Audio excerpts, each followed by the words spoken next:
morning sun shines on the gleaming hide of a muscular ranch horse. The aroma of bacon and coffee drifts from the wood cook stove at a cow camp. Silver spurs jingle as the men and women of the West get set for another day in the saddle. From the heart of Canada's finest ranching country, this is the Spirit of the West with rancher and horse trainer Hugh McLennan and his collection of music, poetry, and conversations with the folks who live and work with horses and cattle in the Spirit of the West.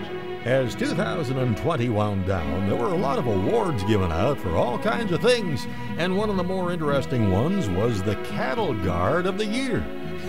And good old Baxter Black will tell us all about it today. Steve dug us a hole, Francisco set the post in the cattle gate, and then Jack welded Picasso-looking side guards, made a sucker rod, a car frame, 2 T-posts, and a Jeep radiator. The Rangeland News has the numbers on farm income for 2020 and the information on why 2021 might not be as good. I think it's clear that 2021 is going to see a much lower farm income than 2020. In the Cowboy Poetry Spotlight, we'll take you back to those good old country dances held in the one-room schoolhouse on a wintry night. And throughout it all, at the Cowboys' Ball, one young girl had my eye. And today, you'll hear from a great horseman who's had all kinds of success in the performance horse world, Kent Williamson. Once a week, I take them and do something real, whether it's just going out for a couple hours or, going sorting somewhere. They need that realness, that real fact. On the Urban Saddles and Western Wear Horse Training File, I'll take you through the evolution in horsemanship and try to elevate it just a little for you. Kent Williamson talks about his evolution as a horseman right after the gate is opened wide by R.J. Vandegrip. We rode the river and we roped together, lived through the black powder rain, climbed up on some tough ones, shared camp with some rough ones as we trailed cows to the train. And we are the heirs to the real Spanish treasure, the horses and cattle with horns.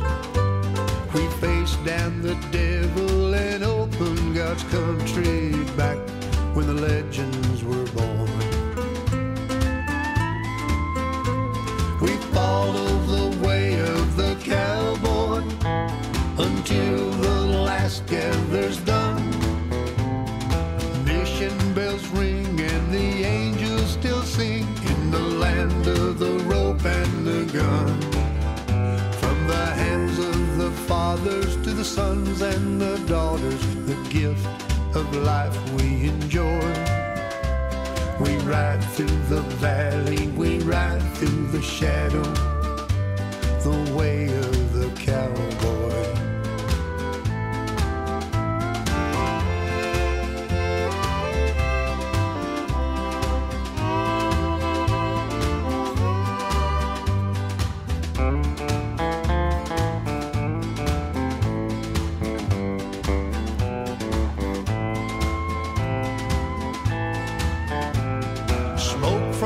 Saddle horn, smoke from a gun, committed for better or worse. No shame pulling leather when you're alone in the desert and one jump from dying of thirst. And on trails plowed under, we still raise thunder, others shrink back from the noise. Cause those that don't get us say we're wild and we're reckless, but no, we're just cowboys. And we follow the way of the cowboy until the last gather's done. Mission bells ring and the angels still sing in the land of the rope and the gun. From the hands of the fathers to the sons and the daughters, the gift of life we enjoy. We ride through the valley, we ride through the shadow, the way of the cowboy. Until my last day I will live it the way of the cowboy.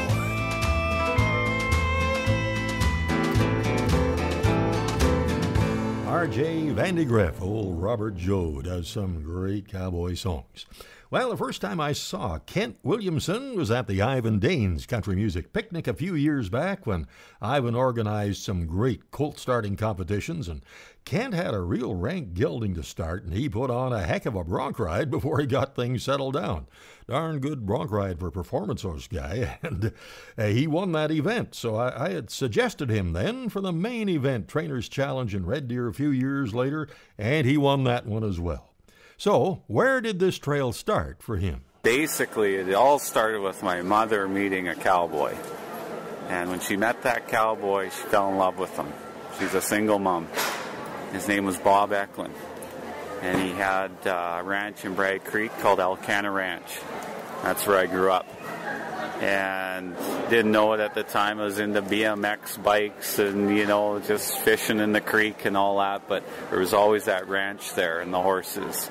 And he was a well-known horseman himself. I mean, he grew up with, you know, Bill Collins, Bill Reynolds, all those legends, right? And so that set the foundation. And you know, you start as a kid, you know, driving teams. We used to feed off an old stone bowl. So a ranch where people from corporate Calgary could come out and have a convention rodeo and things like that. So we entertained a bit. It wasn't a dude ranch, but we put on shows and stuff. So I got the kind of the bug of, you know, being out in the public. The horses were always, you know, special. And you had to get them very well trained to do things like that. And Bob had that ability, right? You know, and there's lots of cowboys that came and went and spent time on the ranch, wanted his knowledge. You know, he was kind of maybe the Tom Dorrance of our area, you know. And that's another point we should go to. We talked about before. There's good Alberta horsemen. There's good local horsemen. There's good horsemen from, of course, you know, BC or wherever, you know. Yeah, and I don't know if these trainers' challenges and the high-profile events are the absolute best criteria for judging them, but if they are or if they aren't, we have seen the most high-profile trainers in the U.S., and you know, I'd put guys like Trevor Carter and Martin Black and even Mike Kevill and guys of that caliber, Pat Pirelli, Craig Cameron, and a lot of them that we see and hear about all the time. And I've watched these guys start a lot of colts. And then I've seen guys like you and like Rod Olson and like Sid Cook and guys like that. And my impression is, man, you guys from here are as good as anybody I've seen on a given day with a given horse. Yeah, you know, appreciate that. Yeah. So then it kind of went on, and the skills developed. Bob Eklund then went to quarter horse showing, living in, you know, Bragg Creek and getting out and about. Went to a stint in the polo world when I was 18 years old. I worked for the polo guys and traveled around, trained polo horses. Really? Yeah. Did you compete? I did, actually. It's a lot of fun. It looks like fun. Cowboy polo is fun, too. You do that, too? Yeah, a little bit. We did at the end, we'd go to Rob Peters in Millerville, and they just have cowboy polo on Sundays. Didn't get competitive at all. Not too bad, you know. I can imagine. My longtime friend, the dear departed Louis Sauer, wound up with a broken leg from cowboy polo, and there's been a few other wrecks for sure. Well, a good song from the always interesting Randy Houston's coming up, and more from Kent Williamson when the Spirit of the West continues right after this. Welcome back to the Spirit of the West. Kent Williamson is one of Western Canada's elite horsemen, and he's sharing some of the journey he's been on. I started teaching a lot of foundation clinics, early like 2000 and that time, and did a lot of that, and I always had the passion to maybe get back to my roots a little bit more. So the last 5-6 years I've been really focused on the working cow horse events and trying to excel at that, and that's the art to me. That's the epitome of it. Yeah, you know, in the performance horse world, that really is the ultimate. Boxing him at the end of the arena, going down the wall, down the fence. Fearless turn on the fence, and circling, man. Yeah, you know, and the great guys are, you know, they're the legends, and, you know, as we all know, it ties to the Cuero traditions and the Californios and all that stuff. So if you can get a walk by and have one of those guys tip your hat or tip their hat to you, or even get a chance to talk to one of them about even how to hold a romal better or something. Those are words of wisdom, and I think that's more where I'm headed now. More if you can get that peer acknowledgement. For sure. And, You know what I've observed on the working ranches I've been lucky enough to be around and ride on some of the gathers and get to some of the brandings is compared to 20 years ago, I see a lot more young guys developing bridle horses and going from the Boselle to the Two-Rein and the Bosalito and eventually straight up in the bridle. Yeah. And there seems to be a little more enlightenment to that process and a little more appreciation of these bridle horse traditions than there was 20 years ago. And this is in the real world of the, the working ranch horse that earns his living every day. Yeah, I'll be honest, I've showed up to some of those like I teach foundation training, things like that, or even been a beginner cow horse stuff, and you'll show up. I remember I went out to Stump Lake one time and did a clinic, and I woke up in the morning, went out, and these guys had better tack than me, custom-made weights, handmade Bosalitas, Macati lines, like they had the equipment. But, like maybe some of the trainers helped them with the training part of it. But you're right, it was nice to see those young guys appreciating all that and actually having the good tack and the good equipment, It's just, of course, then you need the skills behind it. Well, and that doesn't come overnight. Exactly, yeah. So it's all been a journey from the Bragg Creek to the polo to the education to the teaching. It's a journey, and I know it sounds hokey. Everyone says it, but the horse teaches you, and they'll humble you too. Well, we'll talk about some of the equine events like rein cow horse competitions and ranch rodeos after a guy who's a pretty good hand with a rope and a horse and a song. And this is Randy Houston with one about a lucky cowboy. Lucky got hung in his bareback rigging, and it was a terrible wreck. The rodeo queen fainted dead away when his tooth bounced off her chest. Yeah, Lucky was smacking fence posts like a cart in the bicycle spokes. When the x-rays were read, everything but his spirit was broken. He said, just call me Lucky, 'cause it could have been worse. Yeah, this here ain't much more than a scratch, and I could have really got hurt. I'm lying here in a hospital bed, but when I come to, I could have woke up dead. Ooh, just call me Lucky.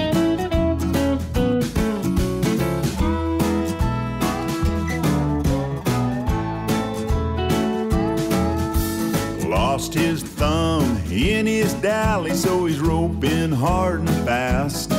He caught a Brangus cow, got jerked down, and she climbed up on his back. Punctured his lung and split his spleen before we could stop her. Oh, Lucky said, what the heck, I got to ride in a helicopter. Just call me Lucky, 'cause it could have been worse. Yeah, this here ain't much more than a scratch, and I could have really got hurt. I'm lying here in a hospital bed, but when I come to, I could have woke up dead. Ooh, just call me Lucky.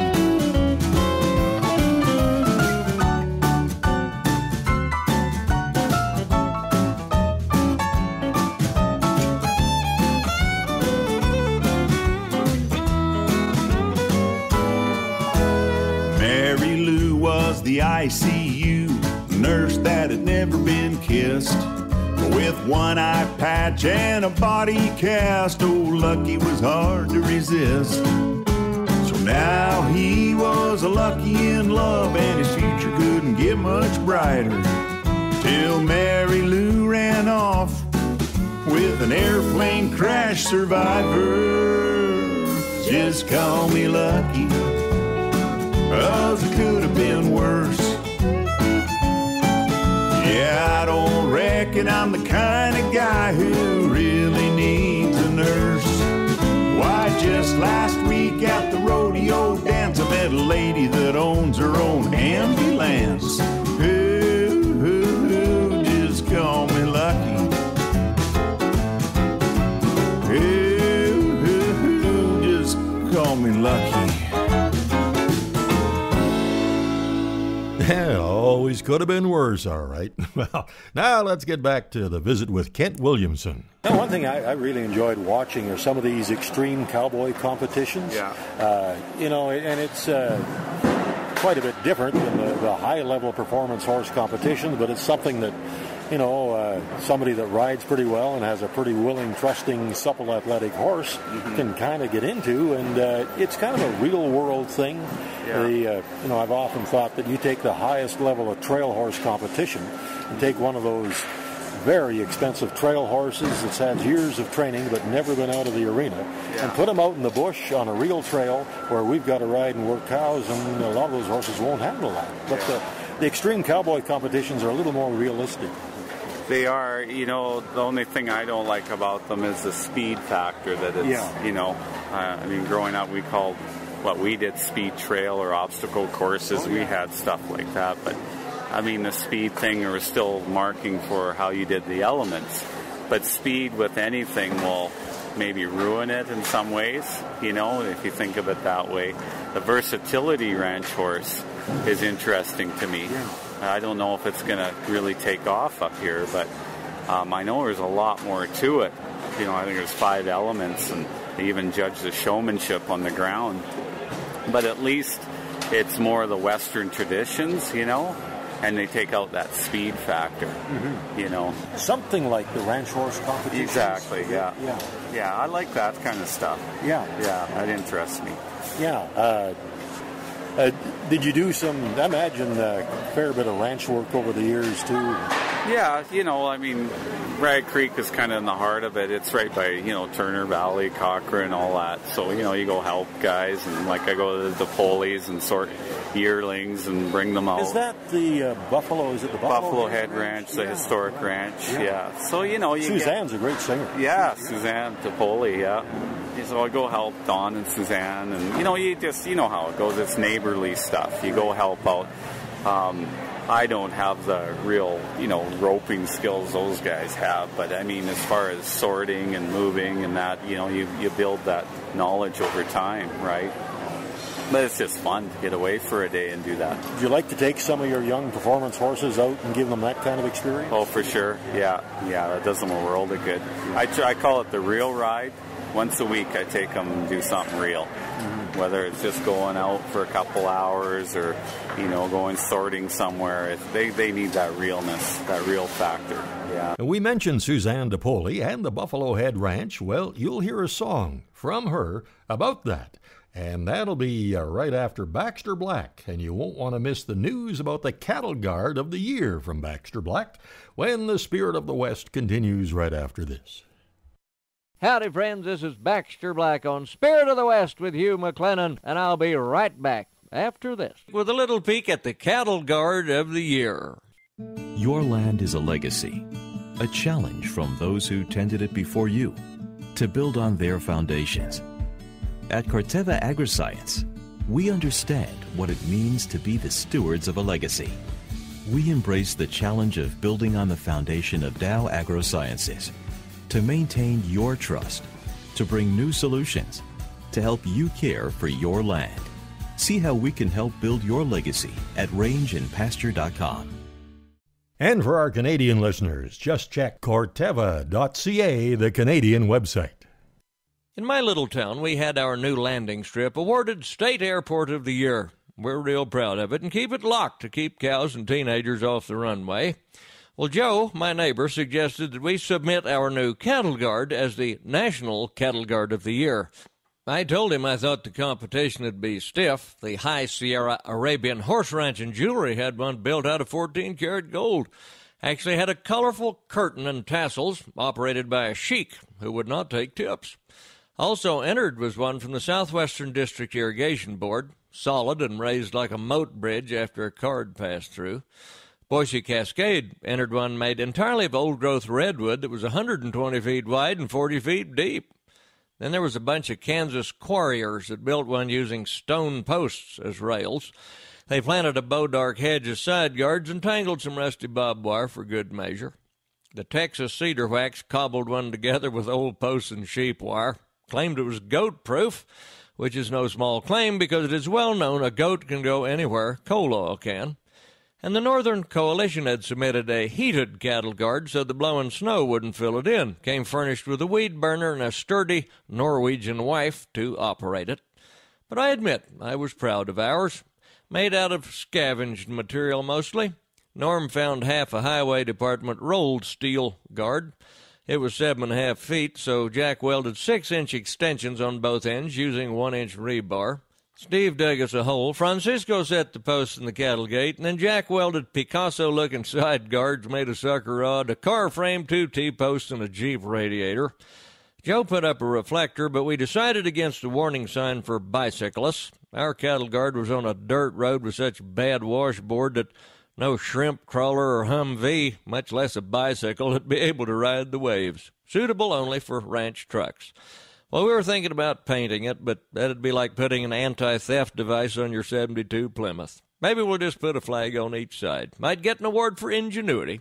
This is Baxter Black on Spirit of the West with Hugh McLennan, brought to you by Corteva Agri-Science.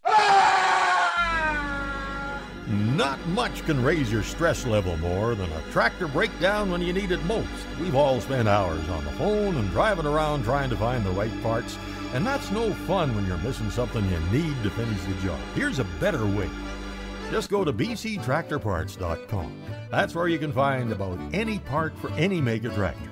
If you're restoring a vintage tractor or just keeping up the maintenance on the ones you're using, you can have the parts you need in a short time. And you know what? There's some great pictures of tractor restoration projects and much more right there at bctractorparts.com. What? Oh, you don't have internet? Well, try calling Mark at 250-395-0960. Just ahead of the Rangeland news, Kent Williamson mentioned going out to ride and work cattle at the Buffalo Head Ranch with Suzanne and Don DePoli. And here's Suzanne with a song that she wrote about the ranch and her family. I met my love in the foothills of Alberta. Chinook breezes blow, the Highwood River flows, a joy to ride and chase those little doggies, breathe mountain air so fresh and clean. The Buffalo Head, the ranch with romance, where deer are playing, evergreens are swaying. The Buffalo Head, a century of history, from George Pocatera to Lou Napoli.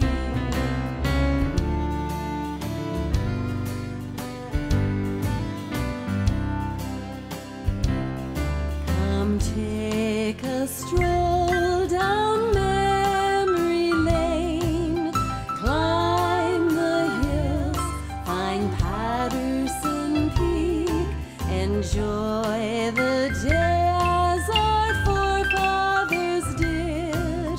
Fill your soul, it's time to relive. The Buffalo Head, the ranch with romance, where deer are playing, evergreens are swaying. The Buffalo Head, a century of history, from George Pocatera to Don DePoli.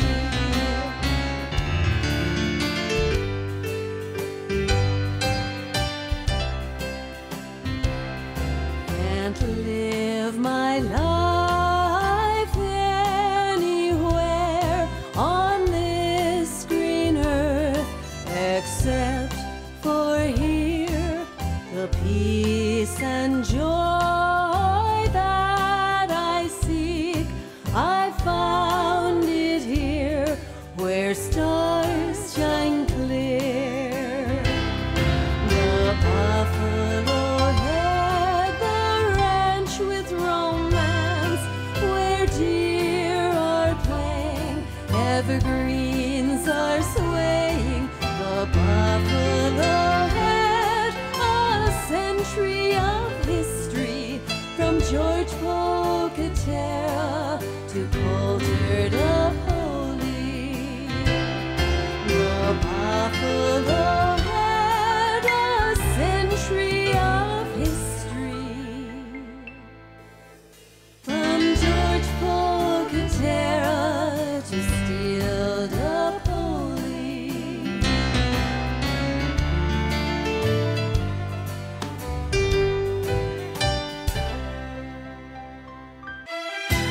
Rangeland News from the Spirit of the West, a roundup of issues and events from the world of agriculture. At the top of page 1, it says the numbers for farm income in 2020 are in, and at least in the U.S., the numbers are up. That's the good news. Here's the bad news. I think it's clear that 2021 is going to see a much lower farm income than 2020. USDA's chief economist Rob Johansson, of course, over $46 billion of this past year's farm income has come from direct government payments, including disaster relief and 2 rounds of coronavirus relief. Now for 2021, Johansson says, both on the crop and the livestock side, we expect cash receipts up by probably about $26 billion. That's good, but there's always a but, isn't there? We also expect these government programs to slow down and to be much smaller as we come out of the COVID-19 pandemic. And even with this new coronavirus assistance package, Johansson says 2021 farm income could still fall by $8 to $12 billion. Gary Crawford for the U.S. Department of Agriculture. Restrictions on the number of people that can gather in one place have made farm shows and producer meetings very difficult, if not impossible, since the pandemic swept through North America. And some event organizers canceled them outright, others held virtual meetings. That was something they hadn't tried before.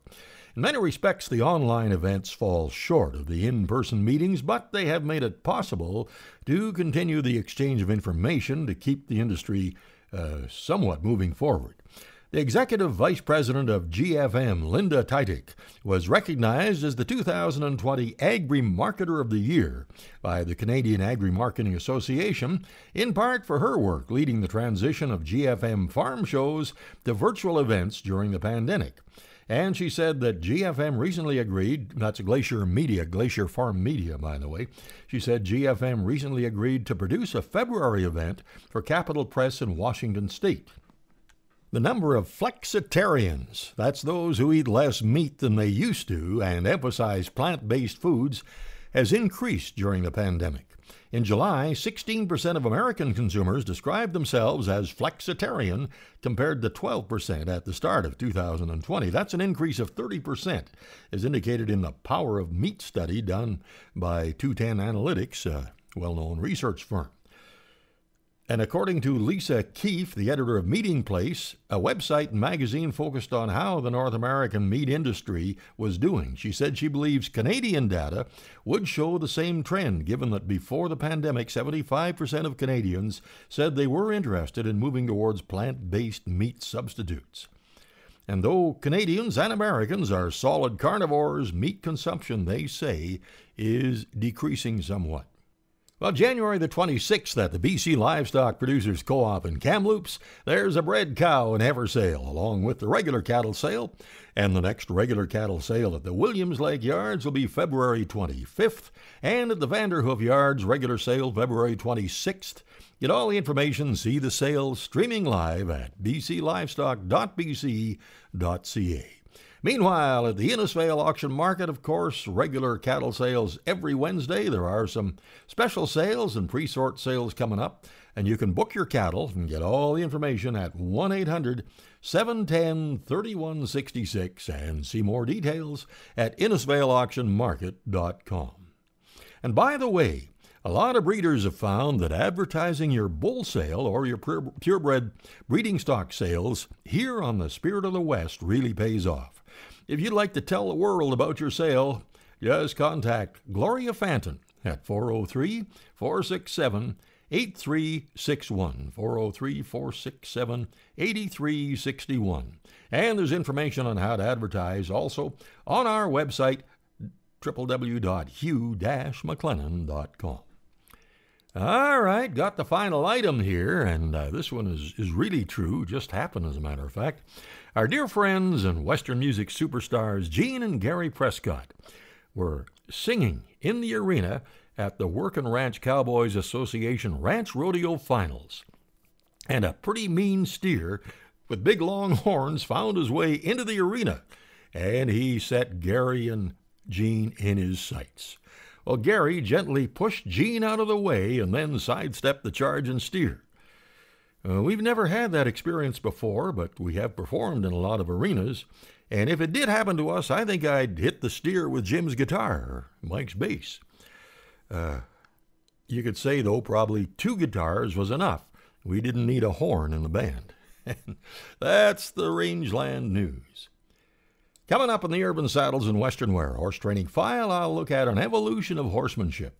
And there's more from Kent Williamson when the Spirit of the West continues right after this. Welcome back to the Spirit of the West. Kent Williamson talks about some of the horsemen that he's admired and learned from, and he describes going out to do some seminars when the participants have had better gear than the clinician. Now, hunter jumpers, dressage riders, barrel racers, working cow horse competitors, what do they all have in common? Well, I'll dig right into that after a word from my horse Lucky. Now it's time for the Horse Training File, brought to you by Irvine Tack and Western Wear, Canada's largest Western store. 788, 789. What you up to? I'm counting all the saddles here at Irvine Tack and Western Wear. Rumor has it they have over 1,400. Well, they are Canada's largest Western store with over 100,000 square feet of selection, Western wear with a welcome twist, and so many saddles you'll likely lose count. 700 and... wait, where was I? See what I mean? Ugh. 1 saddle, 2 saddles. Saddle up for Irvine's today. Exit 305 off Highway 2 by Crossfield. Canada's largest Western store. And shopping online is easy and fun and works great. Just go to irvinsaddles.ca. As I ride along the snow-covered trails, I often reflect on the evolution of horsemanship that I've observed over more years than most of you have been around for. Beyond riding with a snaffle bit and one rein in each hand, there are a lot of disciplines where a human and a horse have connected to achieve amazing results. I love watching a great show-jumping horse like Edison being ridden by Jill McLennan, our granddaughter. They perform like they have a very special connection. I love watching a great rein cow horse performance and seeing the horse and rider in harmony, getting the cow under total control. I love watching a good ranch horse crashing through the timber, sharing the pursuit of a fast-running yearling with the rider on his back.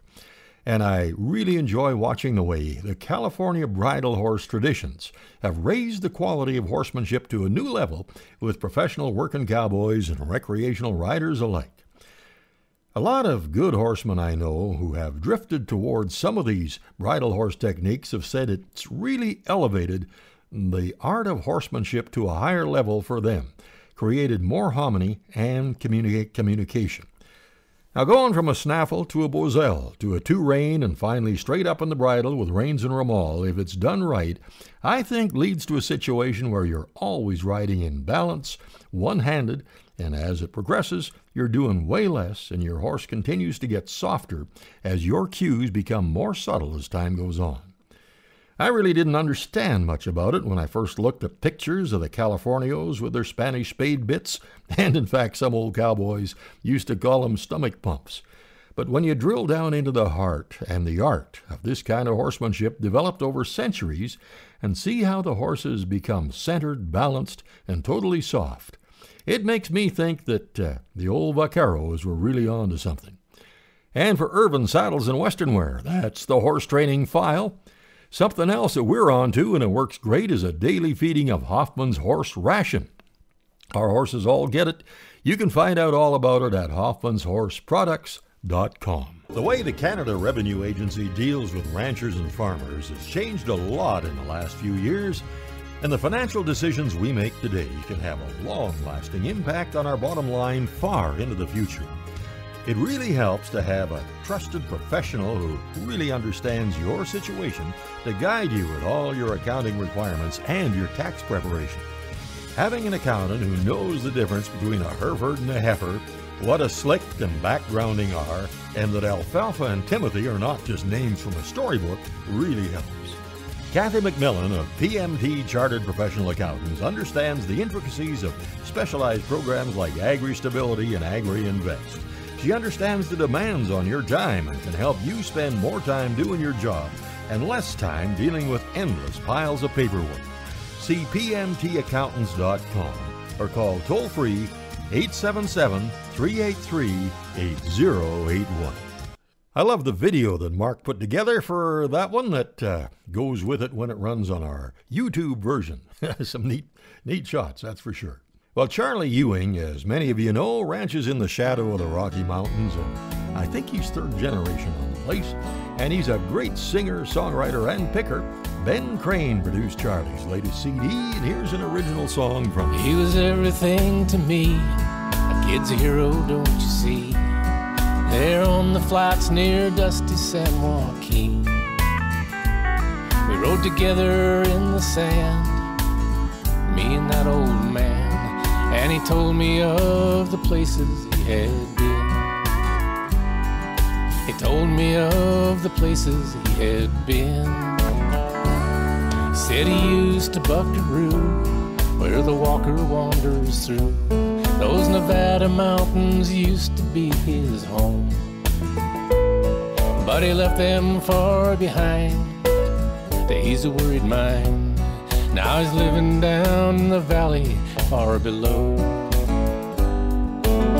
living down in the valley far below. The snow lies deep in Donner Pass, Sierra winters long. That Carson woman's messing up his mind. Come on, old friend, and have a drink. I'll buy another round, and we'll leave these memory mountains far behind. Leave these memory mountains far behind. Now his passion and his pity was a girl in Carson City. They met and married 40 years ago. She stole away his heart, then she tore his world apart when she left him colder than Sierra snow. Left him colder than Sierra snow. The snow lies deep in Donner Pass, Sierra winters long. That Carson woman's messing up his mind. Come on, old friend, and have a drink. We'll buy another round, and we'll leave these memory mountains far behind. Leave these memory mountains far behind.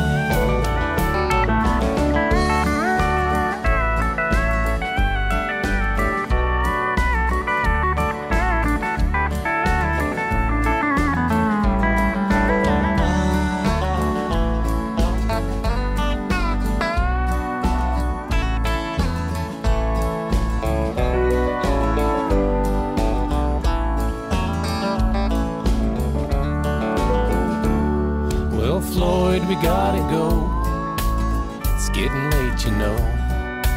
There's cattle waiting for us come the dawn, and there's a pale light in the east. We can grab an hour at least and climb those memory mountains later on. Climb those memory mountains later on. The snow lies deep in Donner Pass, Sierra winters long. That Carson woman's messing up his mind. Come on, old friend, and have a drink. I'll buy another round, and we'll leave these memory mountains far behind. Leave these memory mountains far behind.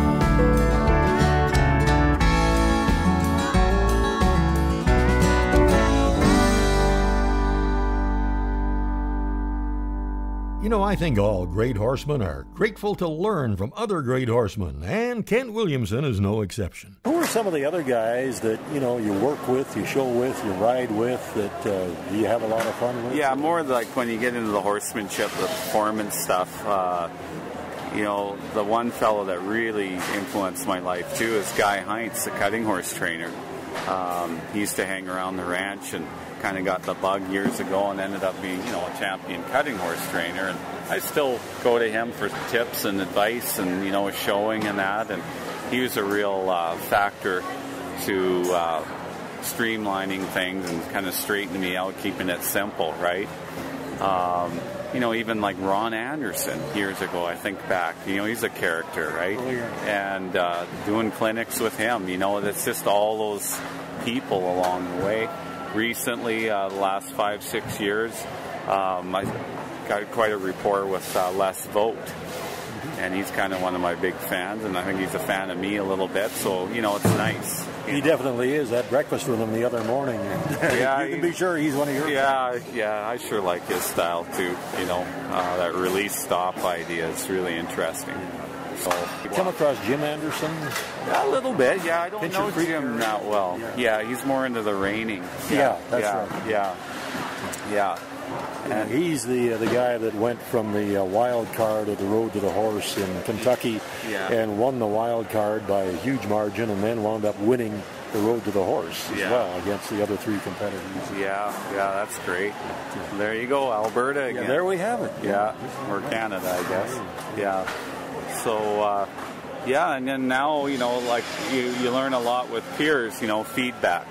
Going to things, you get your peers around you, like the John Swales and, all those guys. And they say, what are you doing that for, and that kind of stuff. So that's like the old ranch days, you kind of sit around and you say, maybe there's a little better way of moving that horse around, or, why don't you tie him this way, or, that kind of stuff. So you go home and think about it, right? And it's really interesting when you go to a place that you haven't ridden at before, and you suspect that there's some pretty savvy, seasoned hands there. Feel a little bit self-conscious now. Are they going to be looking at, how my rigging is set up here, and how come he's got that rubber on his horn and that short rope, and what kind of a headstall you're using and where your hands are and that kind of thing. But it's fun to sort of observe them as carefully as you catch your attention off of yourself and watch where they're at and what they're doing too. Yeah, we use the word handy, right? He's kind of the handiest, and those are the skills. That's the Western tradition, the skills should be in hand. We enjoyed spending a few days with you. I mean, and also the confidence. It's nice to have somebody behind the scenes to go to that knows a little bit. Like, I kind of fed you things back and forth. That really helps. I got a lot of confidence from that, so I really enjoyed that. It was a good event. Yeah, I thoroughly enjoyed it. I'm just sorry it's over, but congratulations again. Sure. Thanks for having me. Safe travels. Kent Williamson. Search out his Facebook page on Facebook. He's got a lot of interesting stuff there. Still to come is this week's classic Song of the West. I think you'll like it. And then Les Buffum in the Cowboy Poetry Spotlight when the Spirit of the West continues right after this.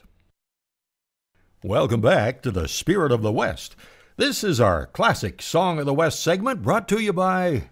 we don't have one? Okay, if you'd like to be a sponsor of this segment, give us a call.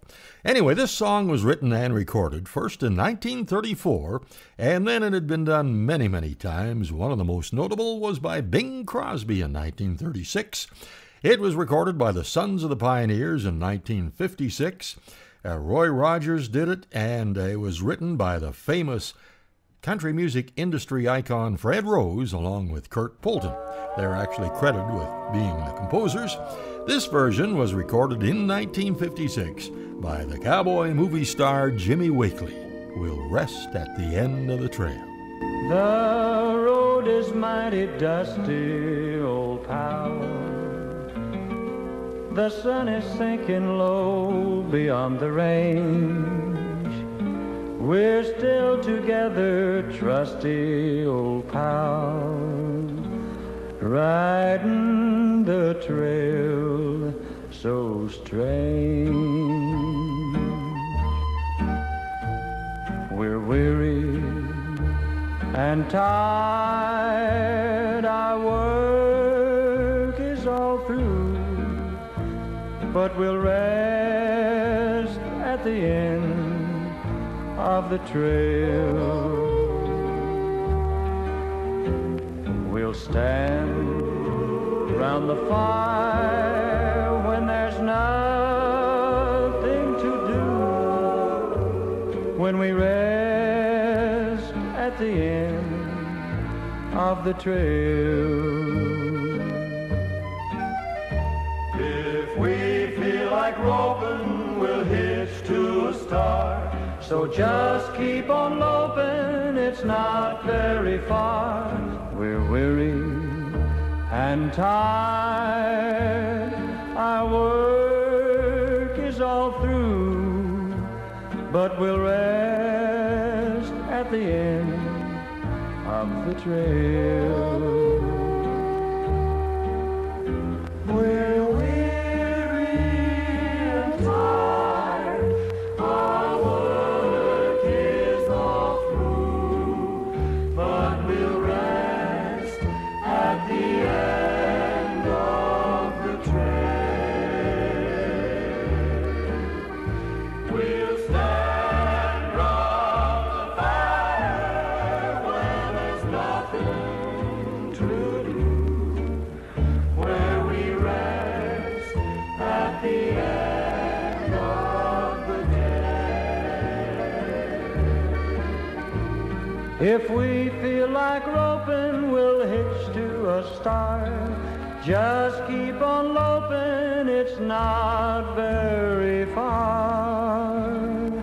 We're weary and tired, our work is all through, but we'll rest at the end of the trail.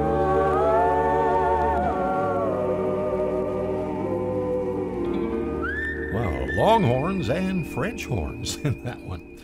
Well, our old pal Les Buffum is in the Cowboy Poetry Spotlight today, and this one takes us way back to those days of the old country dances in the one-room schoolhouse that saw so many of those, and the one-room schoolhouse that saw a lot of dances stands about a mile from where I'm sitting right now. Actually, I remember reading through the minutes of one of our Livestock Association's meetings back in the 40s, and somebody made a motion to request the BC Provincial Police to send an officer up here to help keep order when they held those Saturday night cowboy dances. Well, it was the Cowboys' Ball, the biggest, grandest one they'd had. Looked forward to by each and all, especially the young, both lass and lad. Well, the band was hot, though the night was not. Through the snow the folks had drove, and many'd spend the night around that old pot-bellied stove. The hardwood floor was waxed and slicked to the benches along the wall, and laughter filled the rafters of that country dancing hall. There were punchers there and ladies fair from every ranch around. They'd come to stomp and to visit friends. Some even came from town. The lads were in their wildest rags, and the ladies wore their best. The talk would be for days to come, how each and all were dressed. Well, the fiddles sang and the guitars rang to the square dance caller's cry, and throughout it all, at the Cowboys' Ball, one young girl had my eye. She was such a thing of beauty, possessed with style and grace. As she whirled across the floor, a shining smile upon her face. She laughed and clapped and gave a bow at the end of every song. And when they played all the old favorites, then she would sing along. It was plain to see she was the belle of this Cowboys' Ball, as she floated round with grace and ease on the floor of that old hall. With a smile wide as a river, she danced with every hand that came for miles around across that snowbound land. When the ball was finally over and they called out the last dance, I'd not had my turn with her and feared I'd lost my chance. When she floated then into my arms, eyes as shining like the morning dew, and whispered then into my ear, I'll dance this one with you. She looked across her shoulder then at those faces long and sad, and said, I'm sorry, guys, but I saved this one for Dad.